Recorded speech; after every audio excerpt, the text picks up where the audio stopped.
natapos tong assignment ko. Onti na lang. Ate Beba, may problema po ako. Ano yan, Mateo? Kasi po, meron po akong dumating na parcel di ko po alam laruin. Patingin nga ako. Ito po. Ano kaya to? Pag balance tree? Ay, alam ko na to. Ano po yung laruin, Ate Bebang? Madali lang to, Mateo, pero saglit lang. Ililigpit ko lang tong gamit ko. Ate Beba, buksan mo na yan. Okay.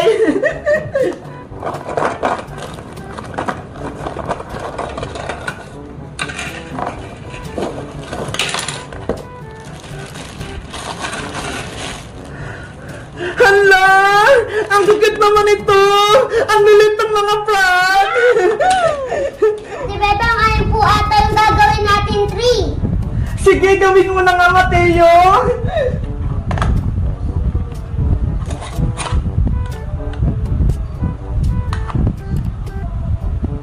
Ay! Mukha na nga puno! Siguro, dyan ilalagay yung mga palaka! Paano po, Ate Bebang, yung mga palaka po, di pa po natatanggal. Di paghiwalay natin isa-isa, madali lang naman to ata eh! Sige po, Ate Bebang, tanggalin na po natin yung frog. Ay! Ang bilis naman pala tanggalin itong mga frog na to eh! A few moments later. Jack and Five! Jack and Five! Jack and Five! Jack and Five! Ayan! Mateo! Ako yung panalo! Kaya ako yung unang maglalagay ng frog! Saan kaya dito? Dito na lang muna sa gitna! Ikaw naman, Mateo! Hala! Ang galing naman ni Mateo! Ako kaya? Saan naman ako dito? Dito naman sa dulo! Kailangan hindi niya malaglag! Hala! Ang galing naman ni Mateo! Dito rin ako maglalagay! Ayan! Ikaw, Mateo! Hala, pwede ba yung dalawa? Isa lang! Sige na nga, okay na yan! Sa susunod bawal is dalawa, ha? Saan kaya to? Ayan! Kala ko malalaglag! Ang galing naman ni Mateo! Mateo, kung sino makalaglag ditong frog, may parusa siya, ha? Ang parusa, sasayaw! Sige po, Ate Beba, payag po ako. Sana ako manalo para mapasayaw ko si Mateo. Mateo, ikaw na.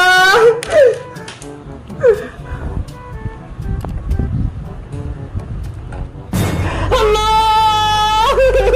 Munti ka nang matumba. Munti ka na rin matalo si Mateo. Ako naman.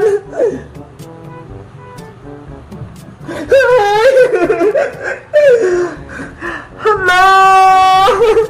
Ako ulit! Nagbabalance-balance siya! Nakakakaba! Baka ako yung matalo!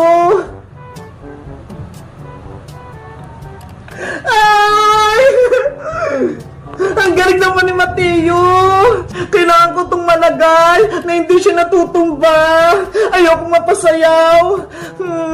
Saan kaya dito? Hala, dito na lang! Ayan!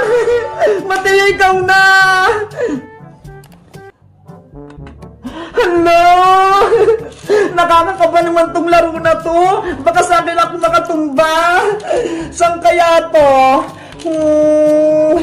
Dito na lang! Ayan! Ang galing ko! Mateo, ikaw na! Hello! Ako naman ulit! Sana hindi ito matumba! Ayan! Ate Beba, meron po akong problema. Ano yun, Mateo? Maliit ka pa lang? May problema ka na? Kasi po ito pong alikansya ko, puno na po ng pera eh. Wow! Puno na yung alikansya mo! Ang galing mo naman! Ang bigat-bigat na nga po, Ate Beba, hindi ko na po mabuhat. Ang gusto mong gawin natin dyan sa hanggang siyang mamatay, oh. Basagin po natin Ate Bebang, tapos bilangin po natin yung laman. Sige, buksan na natin yung alkansya mo para mabilang natin. Yay! Magbibilang kami! Akin na yung Mateo. Ito po. Ang bigat na nga. Tara, punta tayo sa lamesa. Excited na po ako magbukas ng alikansya. Bebang, halika rito. Tignan mo yung bunot-bunot nila. Wow, may bunot-bunot. Ang ganda, may gitara. Bakit ganyan yung pabunot nila? May mga gulay. May kamatis, may sibuyas, may munggo, may popcorn, may tuyo. Maganda nga yan eh, para may ulam. Sa bagay, Mateo, tara na, bunot na tayo. Magandang araw po. Pwede pong pabunot. Magandang araw din. Sige, magbunot na kayo. Pisong isa lang yan. Excited na akong manalo. Ate Bebang, galingan mo ha. Oo, Mateo. Ay, number ng sandok. Ano ba, Ate Bebang, maluluto ka ba? Ako naman.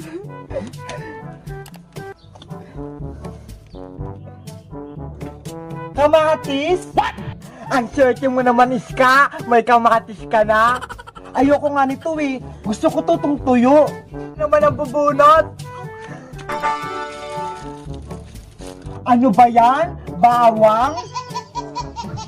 Bawang? Pangontra sa aswang? Ako din, Ate Bebang, pupulot na din ako. Hala, Mateo, munggo yung sayo. Charlie, Charlie, nandyan ka ba? Charlie, Charlie, nandyan ka ba? Charlie, Charlie, nandyan ka ba? Ano ba yan? Hindi naman gumalaw yung lapis. Sabi ko na nga, aling sana, pabili pa, may pera ako dito, malaking malaki. Bebang, buksan mo to pinto na CR! Oh no! Bebang, kanina ka pa dyan, lumabas ka na! Nay, mamaya na po, tumatay pa ako. Lagot talaga sa akin to si Bebang, may kalokohan na naman. Aling sitang, tama na po yan. Ate Bebang, natatakot na po ako. Baka pagalitan ka ni Aling sitang. Huwag kang mag-alala, Emily. Ipagtatanggol kita kay nanay. Bebang, ano ba? May tinatago ka ba sa akin? Wala po, Nay. Ate Bebang, umamin na tayo. Para hindi ka paluin ng nanay mo. Pero Emily, para nalasin ko dito ni nanay. Kapag nakita ka na dito, di ba? Sabi nga, ayaw ko niyang tumira dito. Mas malulungkot po ako kapag pinagalitan ka ni Aling Sitang. Saan ka na pupunta kapag pinalis ka ni nanay? Di ba? Sabi mo, wala ka ng bahay. Nabaha nga. Huwag ka mag-alala, Ate Bebang. May kaibigan pa naman po ako eh. Sila rin at saka si Dan Ezekiel. Doon na lang po ako sa kanila titira. Naawa ko sa iyo, Emily. Sana ikaw na lang ng kapatid ko para ikaw na lang ang kasama ko dito sa bahay. Gustuin ko man, Ate Bebang, pero ayaw naman sa akin ni Aling Sitang. Bebang, buksan mo itong pinto, sabi eh! Ipakita mo sa akin kung sino yung tinatago mo! Aling Sitang, tama na po yan! Nasisira na po yung pintuan nyo! Bitawan mo ako, Princess! Siguro, kasabot ka din! Anong tinatago nyo na, Bebang? Umamin ka? Wala po, Aling Sitang! Sabi mo sa akin ng totoo, Princess, hindi na kita bibigyan ng spaghetti tuwing birthday ni Bebang kapag nagsisinungaling ka! Sige na nga po! Aamin na ako! Sige, sabihin mo! Si Bebang po, may tinatagong sikreto. Ano nga ang sikreto? Pinapatulog po ni Bebang si Emily doon sa taas ng bahay nyo, sa baybayan. Ano? Si Emily? Pinatutulog dito ni Bebang sa bahay? Opo. Sinasabi ko na nga, be. Bebang, lumabas ka dyan! Emily, anong gagawin natin? Ate Bebang, lumabas na tayo! Umamin na tayo kay Aling Sitang! Sige na nga! Wala na naman tayong tatas eh! Sagot lang po, Nay! Lalabas na ako!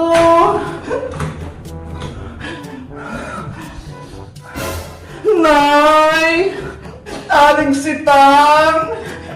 Anong ginawa mo, Bebang? Magpaliwanag ka! Sorry po, Nay! Kung tinago ko si Emily dun sa taas, pinatulog ko pa siya, kahit ayaw niyo po.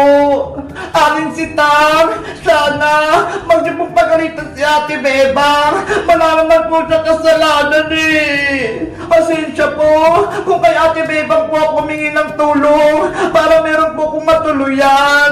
Yun pala, hindi niyo po ako tanggap.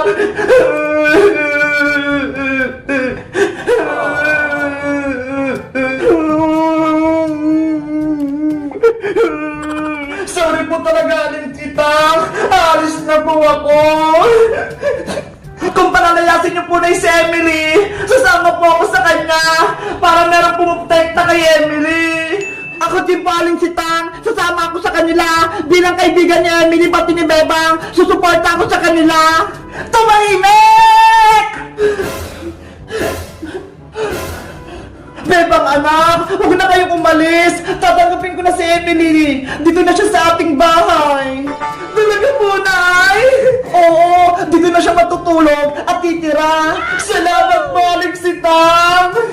Huwag ka nang umiyak, Emily. Dahil mahal ka ni Bebang, mahal na din kita. Ako, Aling Sitang, hindi niyo po ba akong mahal? Siyempre naman, Francis, mahal ko kayong lahat. Yay! Bibigyan ako ni Aling Sitang ng spaghetti sa birthday ni Bebang. Happy Bebang, magkakasama na tayo. Wala nang iwanan. Kaya nga eh, ako din, masayang masaya ako. Kayo guys, masaya ba kayo? Nandito natitira si Emily? Mag-comment lang kayo. Bye-bye! Bebang, ang saya pala gumawa ng tinapay. Nakaka-relax. Kaya nga eh, ang lambot ng harina. Sana gumana itong gagawin nating tinapay para may merienda tayo. At sana, masarap yung gagawin nating tinapay para mabusog ako.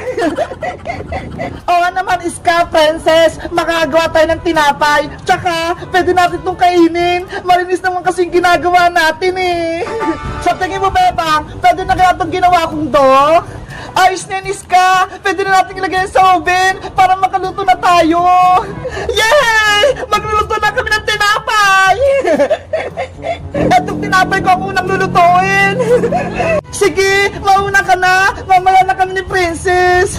Ayos! Sana maluto sa oven tong tinapay ko!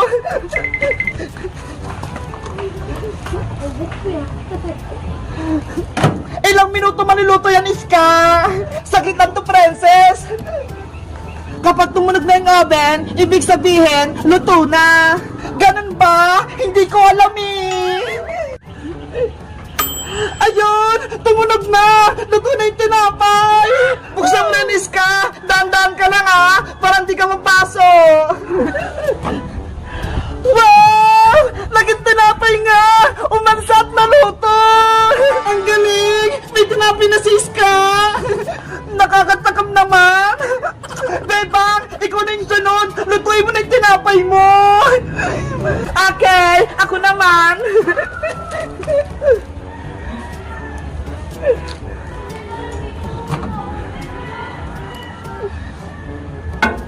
Bilisan mo naman, Bebang! Eto na! Minamadali naman ako dito ng Princess! Sana maluto tong tinapay ko!